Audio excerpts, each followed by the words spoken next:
The Michigan Football Report is presented by Rumble. We're putting all of our videos on Rumble, so make sure you guys get the Rumble app and go to rumble.com/Michigan TV or just search Michigan Football Report on the app.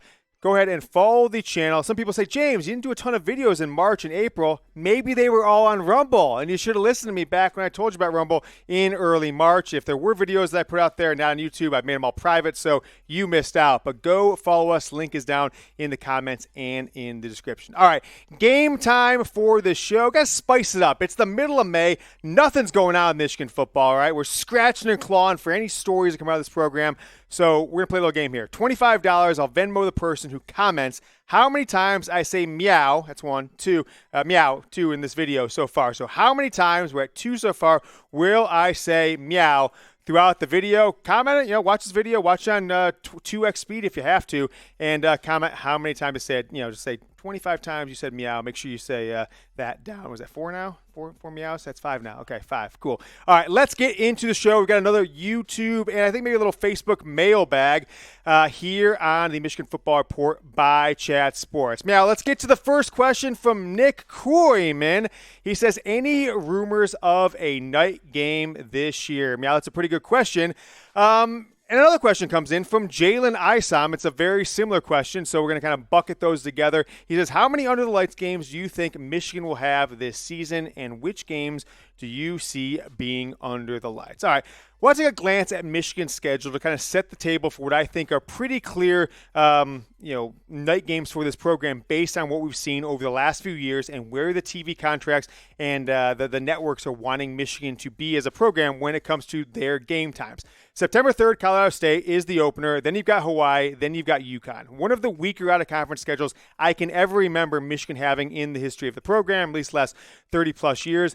You've got Maryland on September 24th, another home game. That's homecoming, that one. So a lot of weak games to start the year. But I think one of those 3 games will be a night game. We'll talk about that more in a second. Keep it rolling through the schedule. You go on the road at Iowa. Now, Michigan beat Iowa 42-3 in the Big Ten championship game, completely outclassed them. But everybody knows, if you watch this program long enough, Michigan always struggles on the road at Iowa. So that's a potential trap game. I actually think that one will be a night game, but a road night game, for Michigan at Iowa October 1st. Indiana the week after that. Then you've got Penn State back at home.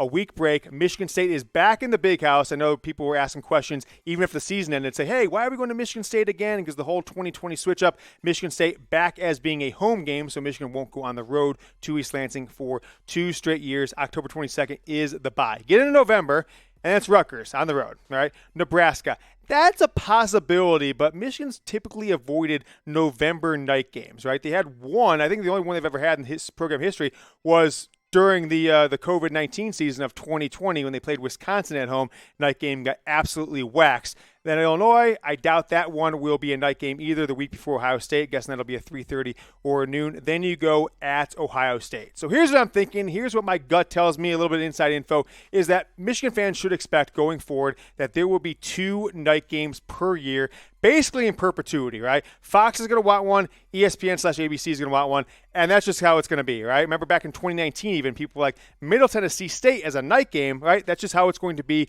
going forward. One out-of-conference game and then one conference game. This year, I think it's one of those October matchups. It's either Penn State on, the 15th, or the Michigan State game 2 weeks after that with a bye in between them on October 29th. So I don't really know. We have a preference of which one of those early games. I doubt it'll be the opener, but it potentially could be. So one out-of-conference game September, and then expect one more in October. And really, if you're a season ticket holder or if you base your weekends in the fall around Michigan football games, that's what's going to happen going forward. So make sure you're not caught off guard this season or beyond.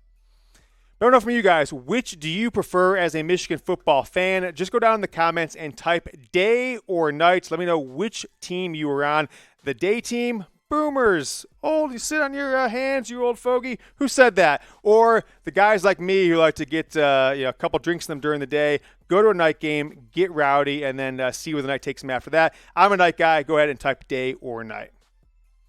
Alex coming with the question, would our offense be more explosive this year if J.J. McCarthy started?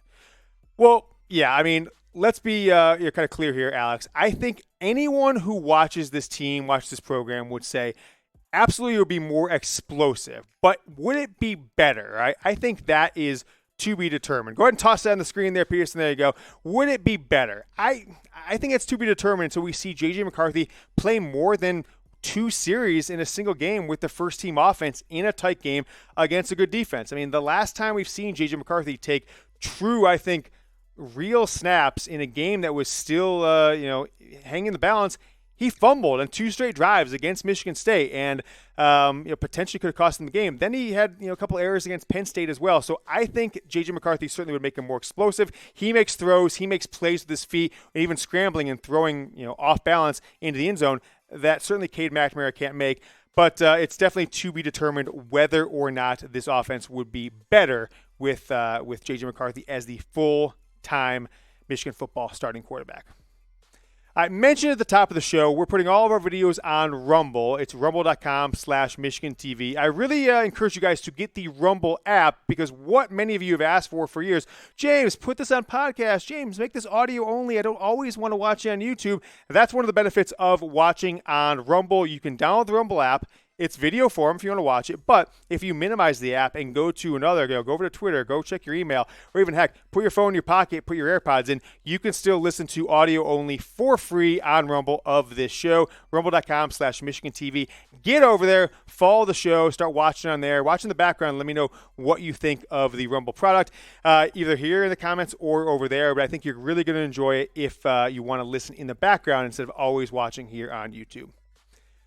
Question coming in from Nick. Who will be taking that next step as Hutchinson and Ojabo type players this coming fall? I mentioned it a little bit in the video we put out on Tuesday, but to me, I think there's just one guy that I am looking to be the leader of this team in the 2022 season, and that's Junior Colson, right? He stole the starting linebacker position about 4 or 5 games into the season last year, started 7 games as a true freshman, 61 tackles, only didn't have a ton of game-changing plays, but what he brings is a Devin Bush-style speed that Michigan's defense was lacking for a couple years in the secondary. In the linebackers, you got it a little bit with Daxton Hill, playing a little bit more of that nickel, coming down and sometimes playing kind of a hybrid linebacker from times. You got some of that speed with him, but Colson brings that as a true linebacker, and I think he is going to be the breakout player, the first team all-conference player, potential third team All-American, honorable mention All-American, maybe better, just like Devin Bush was in the 2017 season.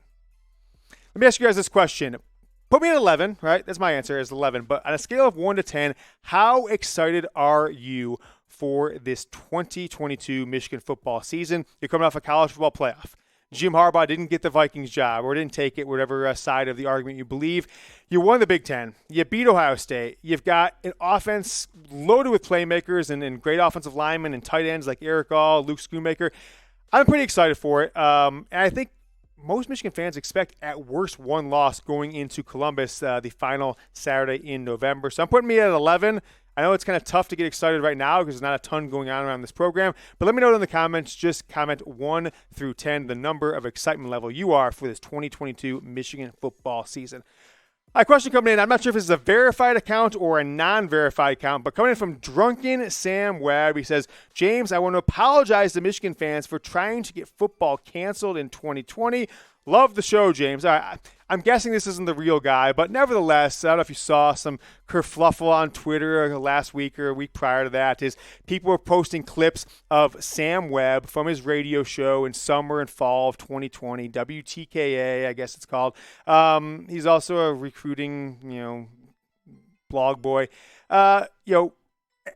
Overly calling for the cancellation of college football, where guys like me were fighting for college football, could look at the risk. And look, Sam, I know a lot of people have been mad at you lately. The whole all-22 footage, stealing that from Fox with Devin Gardner, the rumored lawsuit that goes along with it. I'm not sure what's going on there. Trying to get Jim Harbaugh fired in 2019, that whole dust-up with rivals last year, the year prior. And whatever happened after the Rose Bowl, people ask me, James, what happened to Webb? Did he get fired after the Rose Bowl? He had to take 30 days off from work. I don't know anything about that, but I will just say that no hard feelings. Keep up the good work for your 2,000 or so people who listen to your radio show, Sam. Give them the best show you can, because if you're listening to WTKA, TKA for your Michigan football news. Let me just say, I feel sorry for you, but clearly some people do, so keep up the good work, Sam. And hey, stay off the booze, all right? All right, cool. All right, I didn't say meow enough. Damn it, Peterson, we're supposed to say more meows. You didn't whisper enough. That was a half-ass. I'm going to go in and add more meows. I'm going to dub more meows in. I was going to say meow, meow, meow, meow, meow, meow, meow, because I totally forgot. My producer, just a guy, look, this is a guy that every time I produce them, I want to pull my hair out because he just forgets everything we talk about. But if you're a Michigan football fan, type Go Blue, write meow. We gotta do something about the people we hire here, because I told the guy, make sure you tell me meow in my ear if I forget, because I know I'm going to, but nevertheless, go follow us on Rumble, rumble.com/Michigan TV. Put out another video on Saturday, so make sure you stick with the Michigan Football Report here on YouTube and on Rumble.